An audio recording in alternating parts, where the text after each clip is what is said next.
Tuhan bersamamu dan bersama rohmu. Inilah Injil suci menurut Markus. Dimuliakanlah Tuhan. Sekali peristiwa, Yesus bersama murid-muridnya masuk ke sebuah rumah. Maka datanglah orang banyak berkerumun pula, sehingga makan pun mereka tidak dapat. Waktu kaum keluarganya mendengar hal itu, mereka datang hendak mengambil dia, sebab kata mereka, ia tidak waras lagi.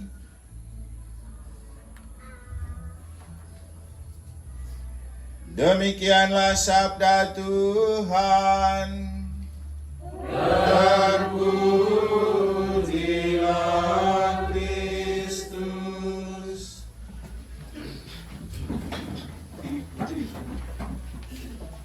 Bapak, Ibu, saudara-saudari, adik-adik dan anak-anak sekalian, keluarga besar lingkungan Santa Teresia yang saya kasihi dalam Tuhan. Dalam Injil yang telah kita dengar, kita menemukan bahwa keluarga Yesus datang mengambil Yesus karena ia saking sibuk melayani orang, lalu mereka menganggap dia tidak waras lagi. Kira-kira kalau saya tanya Bapak Ibu, apakah benar yang tidak waras itu Yesus atau mereka keluarganya yang menganggap dia tidak waras? Kira-kira sebenarnya siapa yang tidak waras? Keluarganya. Kenapa keluarganya tidak waras? Karena mereka tidak tahu pekerjaan Yesus. Tidak tahu. Mereka tahu pekerjaan Yesus, tapi tidak paham ya. Iya. Mungkin kira-kira begini ya. Kadang ada umat yang menganggap romonya yang tidak waras.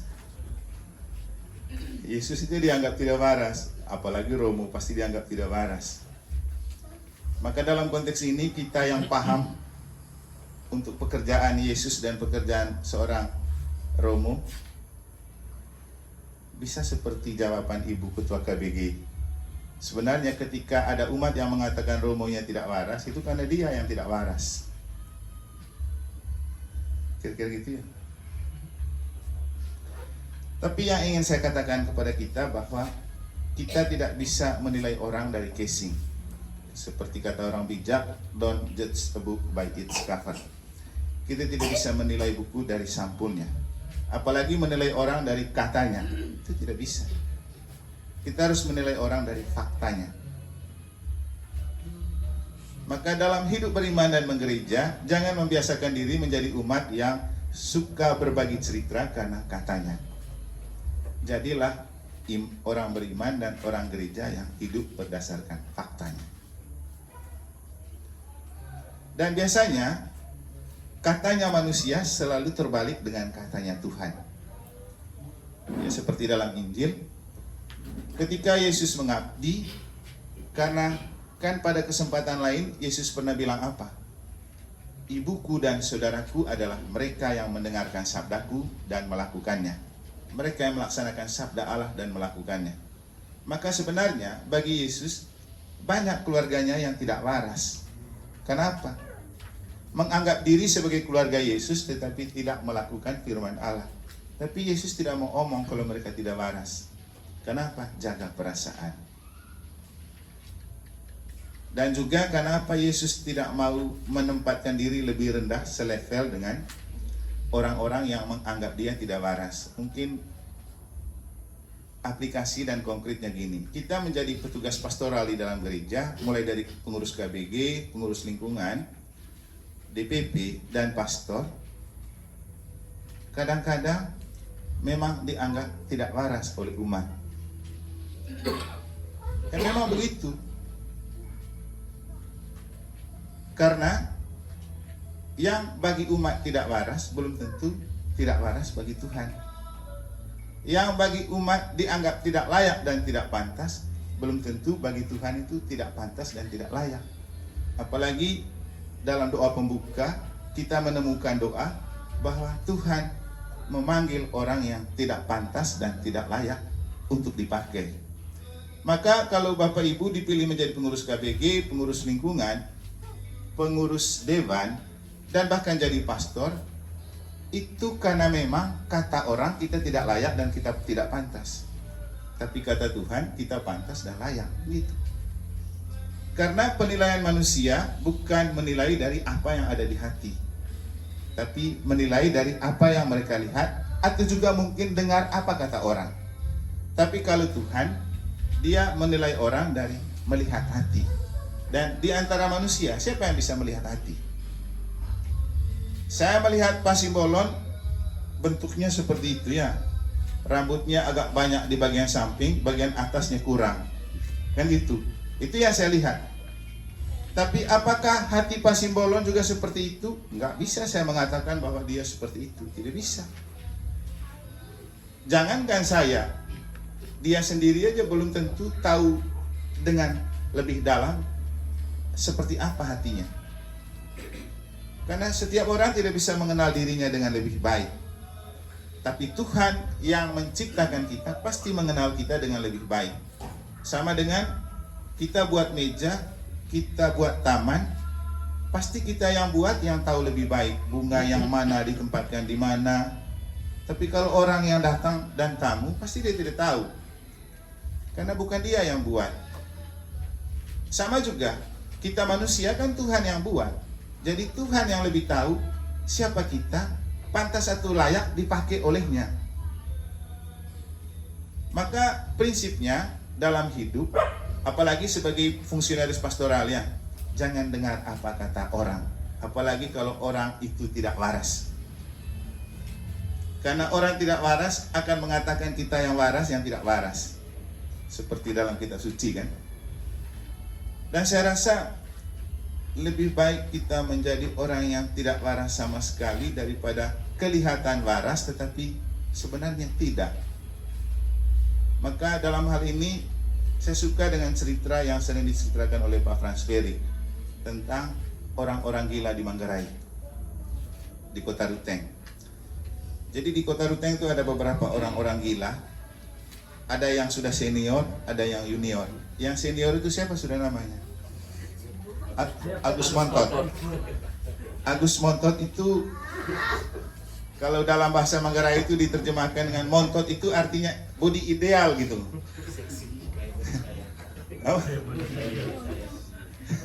Pokoknya montot itu body ideal. Ya mungkin kalau SD bisa lebih besar sedikit, montot. Kalau ini terlalu kecil dia tidak bisa dibilang montot. Mungkin juga agak kemontok gitu.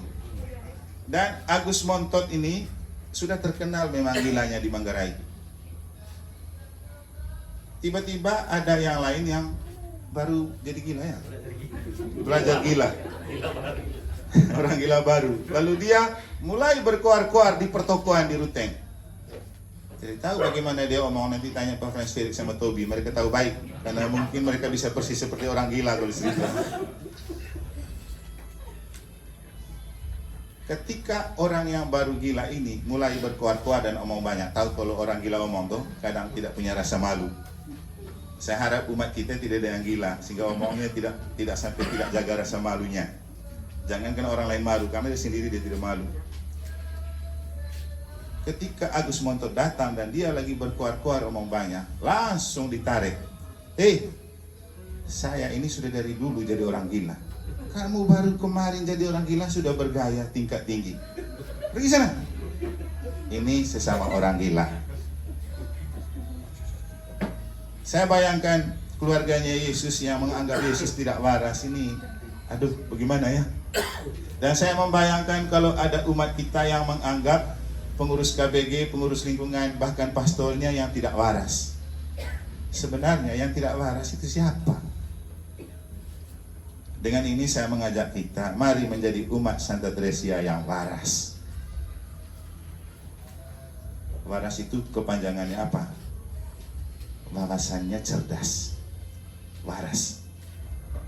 Kalau tidak waras ya, wawasannya tidak cerdas. Dan orang yang wawasannya sempit dan tidak cerdas, hidupnya hanya melihat orang lain secara negatif. Hidupnya hanya untuk mencari-cari kesalahan orang untuk dipersoalkan. Itu ciri orang abnormal.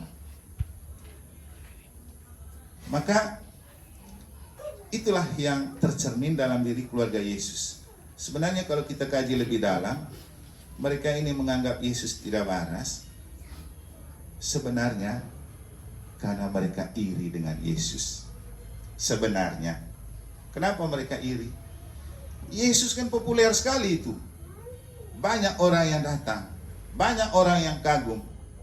Sehingga kan kita melihat bagaimana Yesus dikerumuni oleh orang banyak sampai tidak dapat makan. Dan mereka punya cara berpikir, Yesus itu seperti perutnya mereka. Padahal Yesus ini kan anak Allah. Dan Yesus pernah bilang apa? Waktu dia dicobai iblis di padang gurun, disuruh ubah batu jadi roti, dia bilang apa? Iblis, saya bukan muka makan. Manusia bukan hidup dari roti saja, tapi dari setiap sabda. Dan dia kenyang dengan sabda.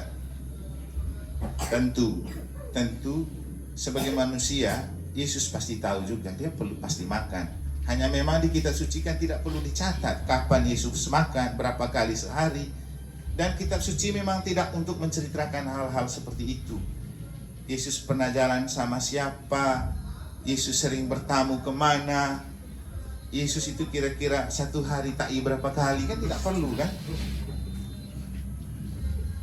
Dan hidup beriman kita itu tidak untuk mengamati hal-hal itu. Romonya di mana, pergi toilet berapa kali, kan umat kadang gemar sekali lihat dan nilai yang itu kan. Padahal yang lebih penting, coba dengar khotbahnya. Apakah mungkin penting untuk hidup kita? Kan itu jauh lebih penting. Karena dalam kitab suci juga yang lebih penting itu pewartaan Injil. Kadang kalau kita berpikir lebih dalam, sebenarnya memang Yesus ini tidak waras dalam kacamata kita. Kenapa? Tidak pernah diceritakan. Dia itu pernah makan berapa kali sehari, kencing berapa kali sehari, kira-kira porsi makannya seperti yang mereka Ibu Oscar siap atau tidak. Karena itu bukan hal yang penting untuk diwartakan. Walaupun itu dalam hidup menggereja itu penting untuk diwartakan. Kenapa? Kalau hadir misa tanya dulu ada makan atau tidak. Kalau makan enak pasti banyak orang datang. Kalau yang punya hajatan bisa dibayangkan dia bisa siap makan enak pasti banyak. Nanti habis acara yang diwartakan, kami makan enak waktu misa di sana. Hanya khotbahnya tidak tahu. Jadi sebenarnya kita yang tidak waras sebenarnya. Jadi Bapak Ibu Saudara-saudari, mari kita cek kewarasan kita masing-masing. Lagi-lagi waras itu bukan hanya tentang manusia normal yang tidak error. Tapi yang paling penting itu singkatan kepanjangannya waras itu wawasan cerdas. Perlu jadi umat yang punya wawasan cerdas. Jangan terus jadi umat yang punya wawasan sempit. Atau seperti yang saya bilang, seperti katak dalam tempurung. Dunia pergaulan kita cuma dengan orang itu tok, di kelompok itu tok. Padahal sudah banyak informasi lain. Jam terbang kita cuma segini. Jam terbang orang sudah tinggi. Tapi kita mampu menilai orang yang punya jam terbang tinggi dan wawasan tinggi. Tapi kalau sampai kita menganggap orang yang punya jam terbang tinggi dan wawasan tinggi itu error, maka sebenarnya yang mengong itu kita yang menilai. Dan lagi-lagi, kenapa banyak fungsionaris pastoral dianggap tidak waras? Karena standar berbeda. Misalnya, dalam pandangan Tuhan, yang dipakai untuk menjadi alat di tangan Tuhan biasanya orang yang tidak mampu, tidak berpendidikan tinggi, tidak berpengetahuan banyak, tapi punya hati yang mau. Ada salah satu umat yang saya tidak kasih tahu namanya. Saya angkat dia jadi penasihat di lingkungan, di DPP. Lalu saya kirim. Dia bilang, aduh Romo, saya masih tidak pantas, tidak layak, masih kacangan.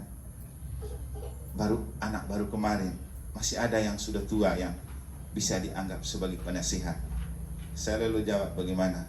Yaitu pandanganmu. Bagimu kamu tidak layak, tapi saya memilih kamu ini karena saya berdoa dulu. Dan cocok dengan Injil hari ini, Injil kemarin kan, Yesus memanggil ke-12 muridnya. Yang Yesus panggil itu orang yang dianggap tidak layak dan tidak berpendidikan. Nelayan coba. Kenapa dia tidak panggil ahli-ahli Taurat dan orang Farisi yang gayanya tinggi dan menganggap diri paling pintar, paling suci dan paling hebat? Karena Tuhan tidak butuh orang angkuh dan sombong, yang bangga punya wawasan luas, pengetahuan banyak, tapi sebenarnya tidak punya hati. Tuhan cari orang yang tidak punya wawasan luas, tidak punya pengetahuan tinggi, tapi punya hati. Nanti Tuhan yang bantu untuk membuka wawasan baru. Maka dalam kenyataan kita memang lihat seperti tidak waras. Orang-orang tidak laku bisa diangkat menjadi alat di tangan Tuhan. Pak Tobi SMA ya? Ijazah SMA? Sambut baru. Kalau Pak John dulu SMA ya? Iya. Padahal banyak orang yang pendidikannya lebih tinggi juga kan di Tresia. Kenapa mereka tidak mau jadi ketua lingkungan misalnya? Atau sekarang Tobi, banyak yang pendidikan lebih tinggi. Kenapa tidak? Karena masalah hati. Mau nggak dianggap sebagai orang tidak waras? Ini mungkin yang paling penting. Jadi petugas pastoral itu harus siap dianggap sebagai orang yang tidak waras oleh mereka yang menganggap diri waras, tapi sebenarnya tidak waras. Seperti Yesus kan? Keluarganya malah yang anggap dia tidak waras. Mungkin sama seperti Romo Eman. Mungkin kami dari Flores yang anggap saya tidak waras ya. Keluarga loh dari Flores. Bisa mereka anggap saya tidak waras. Teman-teman dari Manggarai. Tapi yang menentukan bukan opini itu, bukan kata-kata itu, tapi faktanya. Karena dalam kenyataan orang akan melihat sebenarnya yang tidak waras ini yang komentar banyak atau yang seperti apa. Karena Tuhan butuh orang yang bekerja banyak, bukan komentar banyak. Tapi orang tidak waras memang suka komentar banyak daripada kerja banyak. Maka cek di antara kita. Kita ini bekerja banyak atau komentar banyak. Yesus itu sibuk kerja melayani orang, tapi tiba-tiba keluarganya datang komen. Dan nanti dalam pekerjaan kita begitu Pak Tobi. Orang yang tidak bekerja, dia akan komentar lebih banyak untuk Pak Kaling. Itu juga nanti Pak Bayu, itu juga yang lain-lain. Anda akan kerja, dan ada orang yang tidak kerja, tapi mereka akan komentar lebih banyak walau tidak bekerja, atau walau datang setengah-setengah. Tapi seperti itulah seorang alat di tangan Tuhan, karena harus memanggul salib. Nah, Santa Agnes, orang kudus yang kita peringati hari ini juga dianggap tidak waras oleh laki-laki. Masa dia perempuan cantik, tapi tidak tertarik satupun dengan laki-laki. Banyak laki-laki ganteng yang kecantol sama dia. Dan mereka naksir, mereka ingin menjadikan dia sebagai istri, tapi dia tolak. Dia bilang, saya sudah menjadikan Kristus sebagai mempelai saya tidak mau terima satupun di antara kamu. Nah, kalau orang tuanya dari Flores, pasti menganggap Agnes ini tidak waras kan? Kenapa? Rugi, sudah cantik kan, nanti dia tidak mau menikah, nanti dapat belis. Ini anak tidak waras, rugi orang tua tidak dapat belis. Tapi dia memilih itu karena apa? Dia rasa Kristus lebih membuat dia nyaman, itu saja. Maka dia menjadikan Kristus sebagai mempelai karena dia melihat dan memandang Kristus sebagai dia yang memberikan rasa nyaman di dalam dirinya. Bapak Ibu, kita perlu bertanya dan mencari siapa yang membuat kita nyaman dalam hidup. Seperti yang pernah saya bilang, Anda punya pasangan hidup, punya suami atau istri, tapi apakah itu menjamin kenyamanan hidup Anda? Saya rasa banyak yang setelah menikah malah lebih tidak nyaman. Apalagi kalau salah satu sering pergi sendiri, pasti tidak nyaman. Dan seperti yang pernah saya bilang, Bapak Ibu punya pasangan hidup. Waktu istri atau suami Anda mungkin sakit, Tapi pada saat itu bos panggil Anda untuk kerja, dan Anda harus meninggalkan pasangan yang sedang sakit untuk melayani panggilan bos. Pertanyaannya, mana yang lebih penting?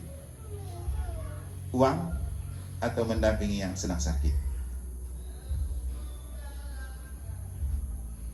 Orang sakit pasti tidak butuh uang, karena dia butuh kehadiran untuk menemani. Orang sakit hati biar kasih uang banyak, tidak mungkin dia langsung terhibur. Kecuali kalau matre, pura-pura sakit, kalau dikasih uang banyak sembuh. Kan banyak juga begitu ya. Tapi kalau orang sakit hati, karena tingkah laku kita, biar kita punya uang banyak, tidak berarti. Karena yang penting adalah dia menyembuhkan kembali luka di hati kita dengan cara meminta maaf dan memberi perhatian lebih. Kan gitu. Kalau orang terluka dan disakiti, dia tidak butuh uang, dia butuh minta maaf dan perhatian yang lebih. Saya rasa besok-besok juga kamu dalam hidup ber-KBG dan lingkungan juga akan mengalami. Jadi pengurus ketika dilukai oleh umat, Anda tidak butuh iurannya, tapi Anda butuh penghargaannya untuk datang kepada Anda, meminta maaf dan mengakui kembali Anda sebagai pengurus, kan? Kan gitu. Pasti begitu kan Pak John, kan? Karena tidak ada gunanya kau punya uang banyak kalau tidak menghargai. Mungkin begitu juga kalau jadi Romo ya. Anda sudah melukai dan menyakiti, tapi tidak Anda minta maaf. Wah, bagaimana itu? Setelah itu dengan parlente dan bergaya lagi Anda bertingkah kan? Ya bukan sih saya mau apa kan? Kita semua sama-sama punya perasaan kan? Jadi, tapi ini sinyal untuk para pengurus baru siap menghadapi hal-hal seperti ini. Siap untuk dilukai, siap untuk disakiti, tapi jangan berharap pada orang untuk menyembuhkan luka. Bahkan pasangan hidup Anda belum tentu bisa menyembuhkan luka hati yang Anda alami karena Anda menjadi pengurus lingkungan dan KBG. Tapi siapa yang bisa menyembuhkan luka pada saat itu? Siapa? Yesus. Itu sudah jawabannya, Yesus. Bukan pasangan kita, bukan orang yang kita layani. Kita sudah layani mereka setengah mati. Mereka melukai, setelah itu tidak tahu diri. Tapi Yesus akan tetap menjaga kita. Yesus akan tetap paham dengan keberadaan kita. Bahkan Yesus selalu merangkul kita. Itulah kenapa Santa Agnes menjadikan Yesus sebagai mempelai dan kekasih jiwa. Bahwa kemudian ia disiksa dan dibunuh, no problem. Yang penting jangan pernah merebut Yesus dari hatinya. Dan ketika ia meninggal, ia kembali menyerahkan diri kepada Yesus. Dan Bapak Ibu, akhirnya memang setelah kita meninggal, siapa mempelai yang mempertanggungjawabkan kita untuk bawa ke surga? Suami atau istri? Tidak kan? Yesus. Dia yang mempelai yang bawa kita ke surga. Karena dia adalah jalan kebenaran dan hidup menuju surga. Maka jangan sampai Yesus itu dicopot dari hati. Dan dalam melaksanakan tugas sebagai fungsionaris pastoral mulai dari KBG, lingkungan dan DPP, jangan pernah meninggalkan Yesus dan jangan pernah menjauh dari Yesus. Tetap selalu berjalan bersama Yesus. Karena Yesus itu orang paling mengerti dan paham dengan keberadaan kita. Sama seperti yang saya bilang, Maria Magdalena itu menemukan Yesus sebagai cinta terakhir karena Yesuslah yang menyembuhkan luka di hatinya. Dia dianggap sebagai perempuan pelacur, dia dianggap sebagai perempuan bersinah, dan itu sangat melukai hatinya. Padahal ia anak orang kaya, pengusaha kain di Magdala. Tapi dia tidak memakai dan tidak pernah disembuhkan oleh kekayaan itu. Juga tidak pernah disembuhkan oleh orang-orang yang dia layani. Karena dia ini permain harpa, artis, sering menghibur orang. Tapi ketika dia terluka, orang-orang yang pernah dia layani, bukan mereka yang memahami dia, bukan mereka yang menyembuhkan dia. Tapi siapa? Yesus. Itulah kenapa Maria Magdalena sangat jatuh hati pada Yesus dan menjadikan Yesus sebagai cinta terakhirnya. Semoga kita semua menjadikan Yesus sebagai cinta terakhir. Pasangan hidup Anda bolehlah menjadi cinta pertama, tapi tetap jadikan Yesus sebagai cinta terakhir. Dan berani mencintai bersama Yesus berarti berani mencintai sampai hati terluka. Seperti Yesus saking mencintai kita dan Bapa, dia sampai rela hatinya terluka. Jadi pengurus KBG, pengurus lingkungan, pengurus DPP berarti siap untuk dilukai dan terluka. Tapi jangan takut. Kita punya Yesus yang juga hatinya telah terluka untuk membalut luka hati kita. Maka larilah kepada Yesus. Jangan lari ke tetangga. Jangan lari ke orang-orang yang mungkin memporak-porandakan Anda, atau mungkin juga yang akan memprovokasi Anda. Karena tidak sedikit umat, tidak sedikit juga orang dan umat yang jadi provokator. Jaga hati di hadapan Yesus, dan biarkan Yesus jaga hati kita. Jadikan Yesus sebagai mempelai dan kekasih hati dalam seluruh tugas, tanggung jawab, dan pelayanan kita sebagai fungsionaris pastoral. Selamat bertugas untuk pengurus yang baru. Terima kasih untuk pengurus yang lama. Jangan lupa balutlah semua lukamu dalam luka hati Yesus, dan teruslah melayani dan menjadikan Yesus sebagai mempelai dan kekasih jiwa dalam hidup. Semoga Tuhan memberkati.